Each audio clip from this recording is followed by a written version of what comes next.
IUS Canal Multimedia presenta Hablemos de Derecho Procesal Penal con Carlos Cuenca Dardón.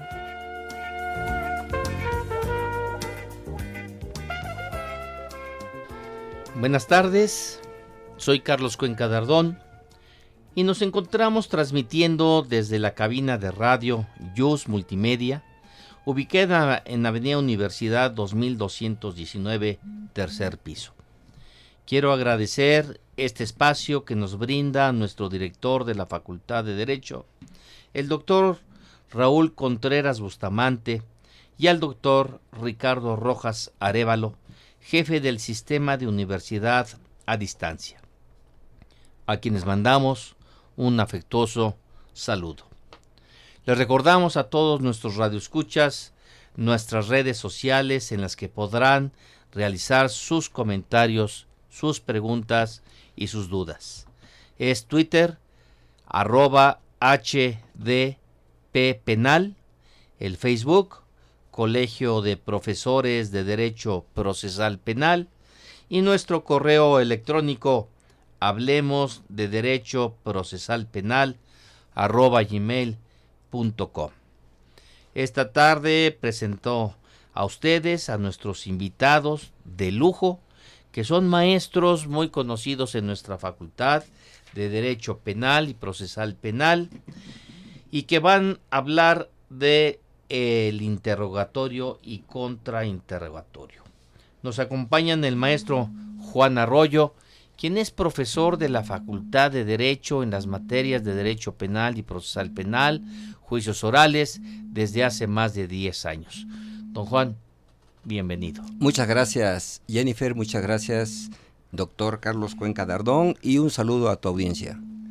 Y también tenemos con nosotros al maestro Alejandro López, quien también es maestro de Derecho Procesal Penal y de Derecho Penal, quien también tiene muchos años de dar clase, 11 por lo menos el maestro, y quien va a acompañarnos en el desarrollo de estos temas. Bienvenido, Alejandro. Muchas gracias, doctor, muchas gracias, Jenny, muchas gracias a toda la facultad y un saludo a todas las personas que nos están escuchando. Es un honor para mí estar con ustedes. Pues vamos a entrarle de lleno, vamos a empezar con las preguntas que nos hacen nuestros radioescuchas.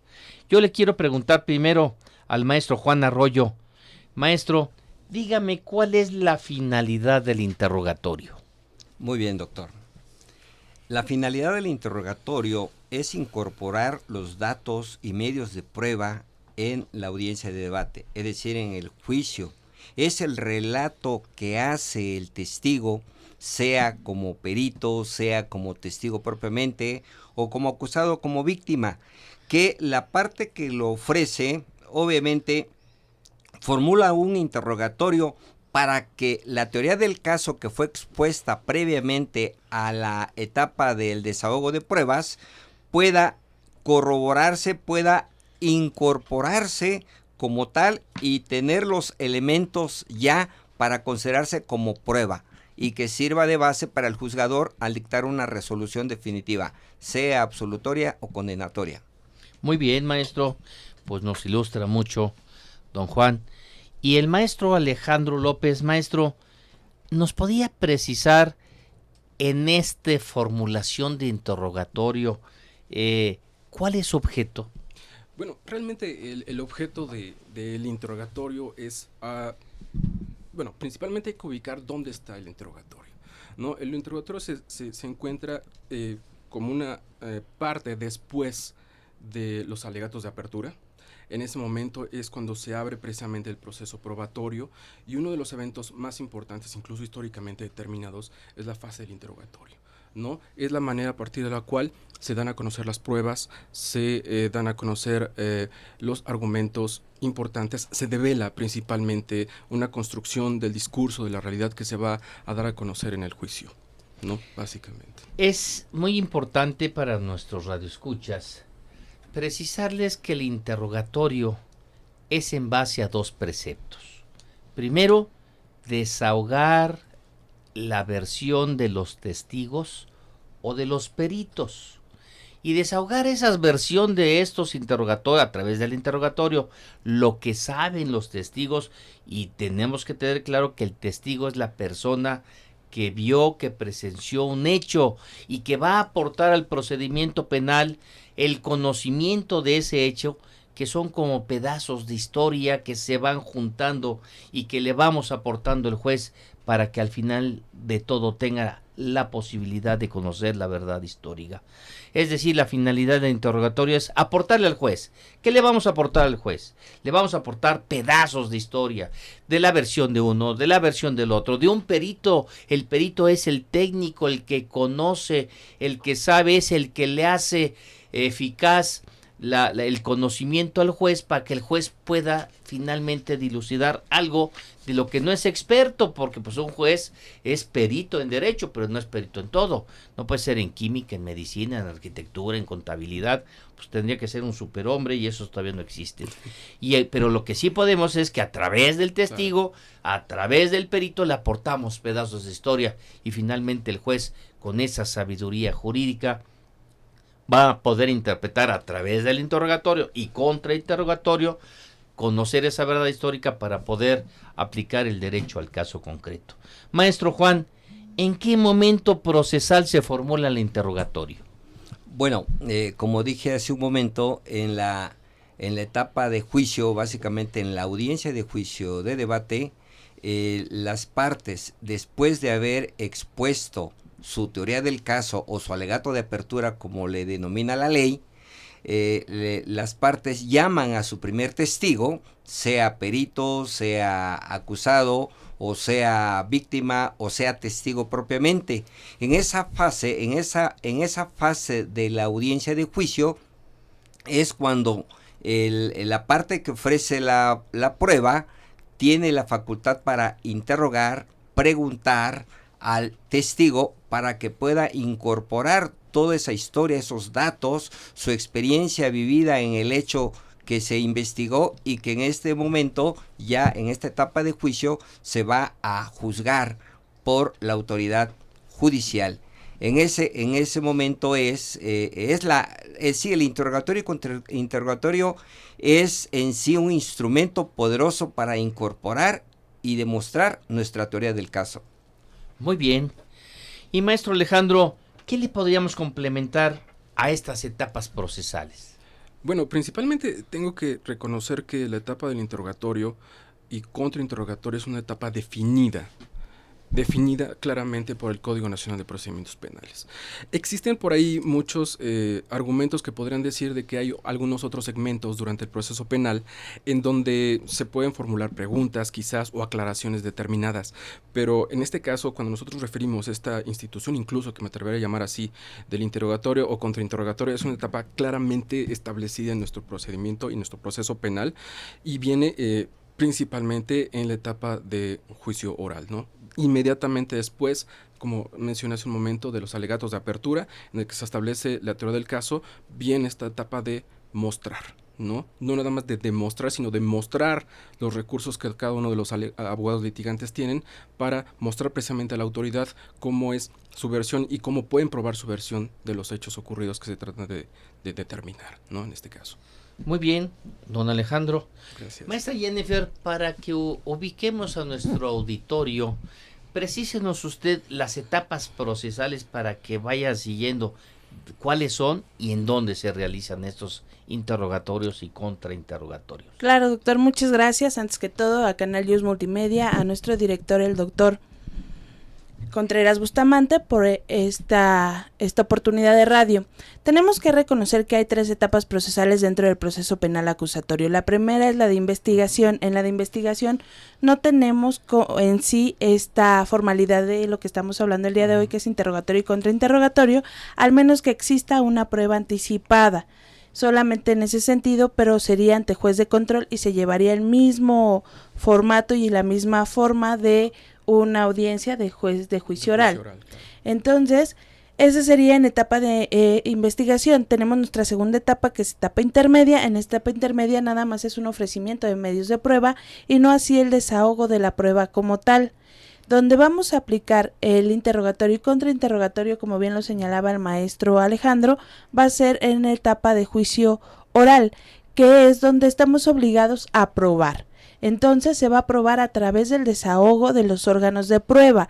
Estos órganos de prueba en sí no son exclusivamente cosas o objetos, o en su caso actas o actos de autoridad ministerial en la carpeta de investigación. No, estos órganos de prueba son las personas que emitieron esos actos de investigación, por ejemplo, una opinión técnica por parte de un perito, un testigo, o en su caso incluso la víctima o ofendido. Queda claro, muy claro. Jenny, yo coincido contigo. Cuando hablamos de pruebas, hay 3 elementos en la prueba: el medio de prueba, el órgano de prueba y el objeto de la prueba. Pensemos que el medio de prueba es la prueba misma, es decir, en un testimonio sería lo que dijo el testigo. El órgano de prueba es quien aporta ese testimonio al juzgado. Y el objeto de la prueba es lo que pretendemos probar con ese interrogatorio. Y queda muy claro. Maestro Juan, ¿cuáles serían los requisitos que debe contener un interrogatorio? Bueno, muy buena pregunta, doctor. Básicamente porque nuestra misma legislación nos va a establecer cuáles son esos requisitos. Primeramente debe formularse de manera oral. Aquí el interrogatorio, contrainterrogatorio no es válido hacer de manera escrita. Debe ser de manera oral, así lo mandata la misma ley. Versará sobre un hecho específico. Es decir, no se trata de hacer una pesquisa de datos o información, sino debe versar sobre un hecho particular. Las preguntas deben ser abiertas, hablando del interrogatorio. Y obviamente no están permitidas las preguntas sugestivas. Muy bien.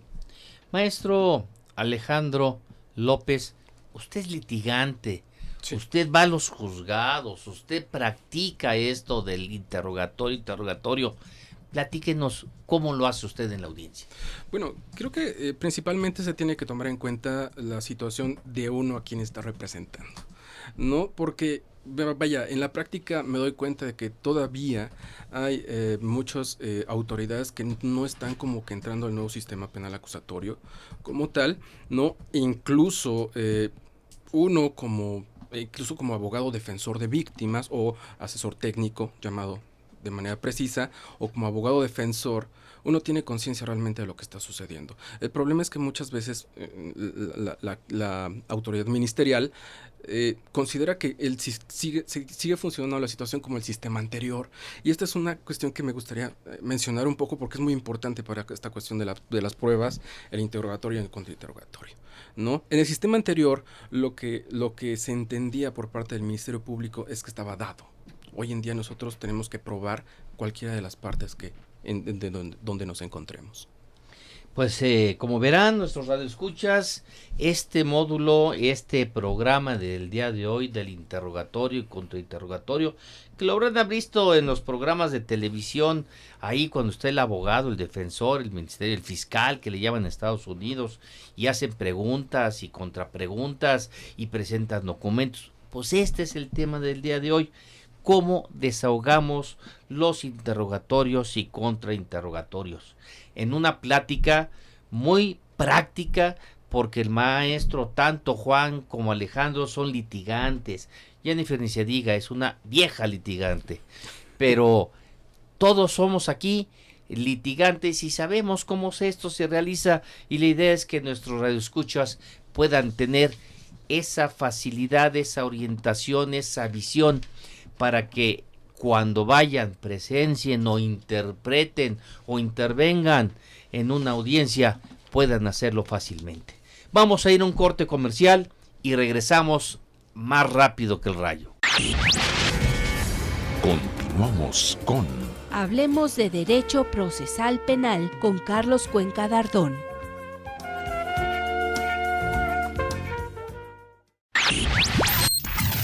Esto es la Facultad de Derecho en Radio.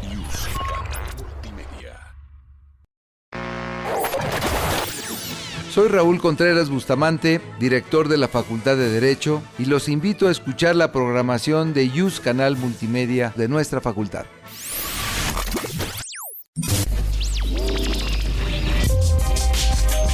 Esta estación es afiliada a la Red de Radios Universitarias de México.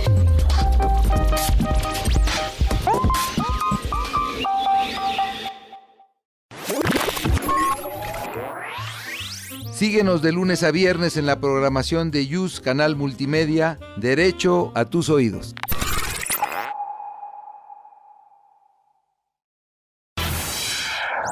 YUS Canal Multimedia. Derecho a tus oídos.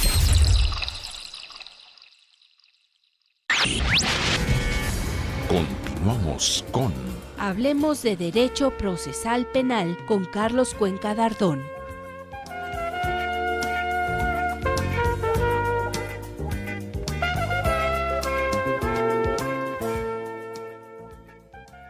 El Grinch jurídico.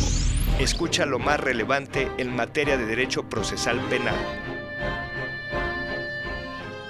Buen día, estimadas, estimados. Un saludo del Colegio de Profesores de Derecho Procesal Penal de la Facultad de Derecho de la Universidad Nacional Autónoma de México.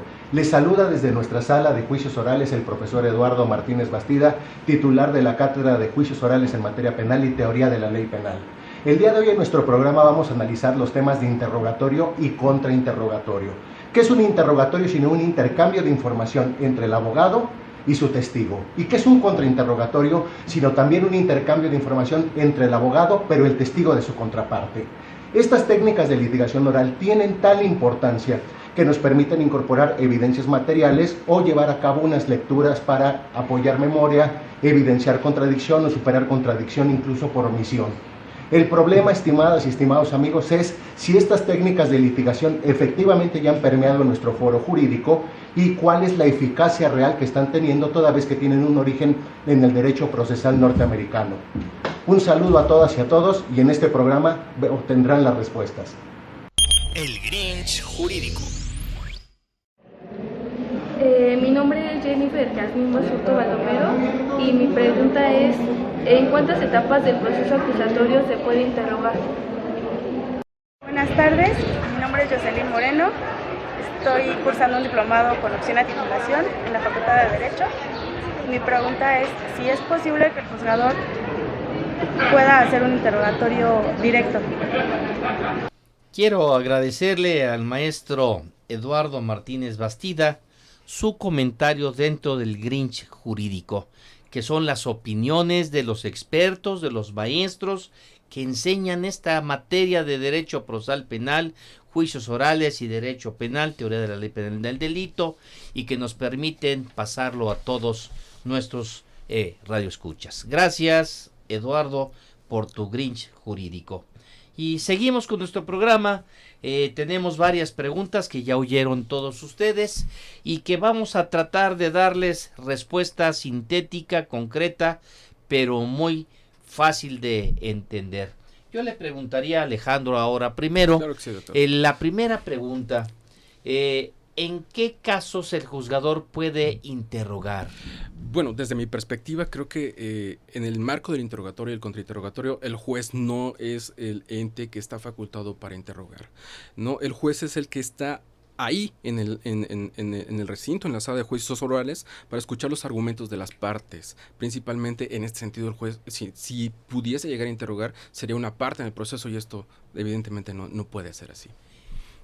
Aquí la pregunta, maestro Juan, yo me pongo en los zapatos del juez, estoy oyendo a un testigo, están haciéndole preguntas, lo están interrogando y contrainterrogando, porque pues la otra parte también puede, pero yo soy el juez y yo soy el que voy a dictar la sentencia, y si tengo duda que yo no le puedo preguntar al testigo, oiga, a ver cómo está este tema, maestro, ¿eso se puede, maestro Juan? Claro, aquí es importante distinguir los términos. No se trata de un interrogatorio por parte del juez, como bien lo señala el doctor Alejandro López. Se trata de que la legislación autoriza a la autoridad judicial formular preguntas aclaratorias para precisar puntos importantes que van a servir para dictar una resolución, sea condenatoria o absolutoria, y que alguna de las partes en el interrogatorio y contrainterrogatorio no lo formularon. Entonces el juez sale a preguntar para aclarar y precisar, no para incorporar ningún dato o información. Esto nos ha quedado perfectamente claro, porque pues el juez, al dilucidar, al aclarar sus dudas, no está interrogando. Claro. Está haciendo un acto de autoridad por medio del cual va a obtener información para poder fundar su sentencia. Otra pregunta que nos hacen, ahora empiezo por el maestro Juan. ¿Cuándo un interrogatorio es considerado declaratorio, confesional o testimonial? En sí, la legislación no lo establece de manera expresa respecto a la división entre lo que sería una confesional, una testimonial o una declaratoria. Sin embargo, todas las personas que comparecen a juicio para exponer, para incorporar algún dato, una información, un antecedente o historia, obviamente se hace en la calidad y en la forma de un testimonio, independientemente de que se trate del propio acusado, de la víctima o inclusive de un perito. Nada más que obviamente las preguntas pueden variar de acuerdo a la información que se va a incorporar, doctor. Queda claro para la persona, el alumno que nos hizo esta pregunta, le queda muy claro que es una declaración de un testimonio, de una persona que presenció hechos y que viene a narrar lo que vio, percibió. Maestro Alejandro, ¿qué nos puede decir en relación a esta pregunta? Pues realmente la apreciación, por parte del compañero, es que es una formulación de una pregunta pues muy convencional, ¿no? Realmente no tiene una carga, desde mi perspectiva, de índole jurídico como tal. Incluso la propia ley no lo menciona, y a lo mejor dentro de la vida cotidiana sí decimos que hay declaraciones, hay confesiones y testimoniales que todas las personas lo pueden hacer, pero propiamente desde una perspectiva jurídica creo que hay que determinar quién está realizando esta declaración o en qué momento procesal se está haciendo también. Pero esto, en el caso del interrogatorio, creo que no es algo que vaya muy de acuerdo. Adicionalmente a estas preguntas que tratamos de contestar y que pasaron al aire, tenemos otras más porque últimamente nos están hablando y nos están llamando y nos están preguntando sobre preguntas. Vamos a pasar dos de estas. Jenny, ¿qué tenemos concretamente de preguntas? Claro que sí, doctor. Jonathan Valadez nos dice que en atención al 374 del Código Nacional de Procedimientos Penales, ¿por qué la objeción no permite un recurso como apelación o revocación a lo que resuelve el juez de juicio oral en cuanto a la objeción en una pregunta, interrogatorio o contrainterrogatorio? Aquí nomás vamos a dividirla en dos. Voy a preguntarle primero al maestro Alejandro, ¿qué es una objeción? Bueno, una objeción es hasta cierto punto una inconformidad por parte de la persona que está escuchando el interrogatorio o el contrainterrogatorio, ¿no? Cuando se hace o cuando se formula una pregunta mal orientada o evidentemente inductiva, que puede afectar algún tipo de derecho o corromper incluso el discurso que se está tratando de establecer, es un derecho por parte de la contraparte de reclamar, inconformarse respecto a la formulación de ese tipo de preguntas. Muy bien. Maestro Juan, ¿cuándo se dan estas objeciones? ¿Y en base a qué? Porque ya nos dieron el fundamento legal. ¿Pero por qué no pueden ser apelables?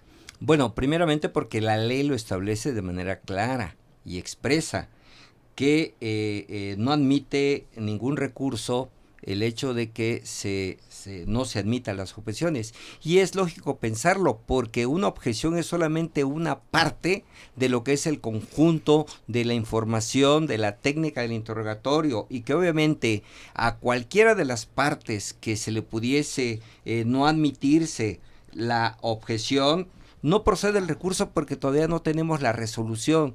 En su caso de que por repetidas negación a admitir una objeción se pudiese desvirtuar la responsabilidad o no responsabilidad del acusado, bueno, en sentencia definitiva podemos nosotros argumentar mediante agravios el hecho de que fuese motivo por el cual el juzgador está tomando una resolución sesgada, pero eso hasta la sentencia. Sí, es correcto, muy claro.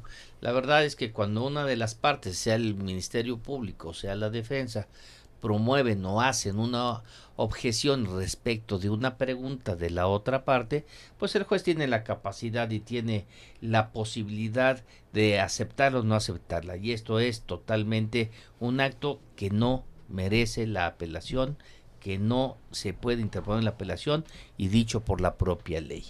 Pero Jenny, tenemos otra pregunta por ahí. Dice Julio César Medina que ¿cuál es la forma correcta de objetar? Bueno, ¿cuál sería la forma correcta de objetar? Ahora empezamos por maestro Juan.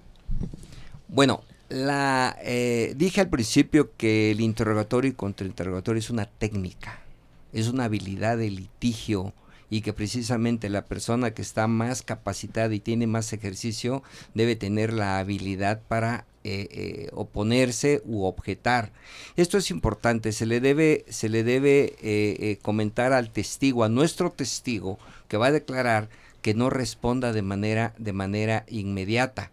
Esto es, que hay que dejar un espacio mínimo para que las personas, los contrarios, puedan objetar. Esto es porque si el testigo contesta de manera inmediata, pues ya no procede la objeción. ¿Sí? Entonces es importante que el juez, inclusive muchas de las veces, hace la recomendación de manera directa al declarante. Muy bien, queda muy claro. Y maestro Alejandro, le voy a lanzar una pregunta que a mí mis alumnos me hacen siempre en clase de Derecho Procesal Penal. Muy bien. Cuando hablamos de las pruebas y entre ellas el testimonio. En el sistema anterior era muy común que se les seleccionaba a los testigos. Claro. Tú vas a decir esto y vas a decir lo otro y sea verdad, sea mentira. Maestro, ¿esto sigue sucediendo en el nuevo sistema? No puedo negarlo, no, es una herramienta también que se da como estrategia dentro del litigio, aunque incluso yo a mis propios alumnos les he dicho que no es algo que yo pueda recomendar necesariamente, porque el sistema de comunicación que se da al interior de la sala de juicios orales, muchas veces no permite este procedimiento, porque hay cámaras, hay audio, hay un juez que está vigilante ahí. Ya el principio de inmediación siempre nos va a decir que el juez tiene que estar presente, y en el caso de que se evidencie algún tipo de incorrección o algún tipo de error o algún tipo de tratamiento de este tipo, puede acarrear fuertes consecuencias para la implicación de las declaraciones. Pues sí, sucede, pero en este nuevo sistema, quiero cerrar con esto, es muy difícil que suceda, por el sistema de interrogatorio y contrainterrogatorio. Es decir, fácilmente con este sistema de preguntas directas al testigo, con preguntas directas al perito, vamos a saber quién miente y quién no miente. Esto quedó superado en nuestro sistema. Pues está rápido el tiempo que nos dan para el programa, y pues yo quiero agradecerle a los maestros que el día de hoy nos han acompañado, a don Juan Arroyo, a Alejandro López. A Jenny pues siempre se lo agradezco, y le agradezco dentro y fuera del programa su coordinación. Gracias. Y quiero agradecerle también al productor del canal Yus Multimedia, al licenciado César Alanís, todo el apoyo que nos da para que se lleve a cabo este programa. Pues por hoy va a ser todo. Les agradezco su presencia y recuerden ustedes, siempre debemos hablar de derecho procesal penal. Muchas gracias. Muchas gracias, doctor. Hasta luego. Esto fue una producción de Yus Canal Multimedia Radio.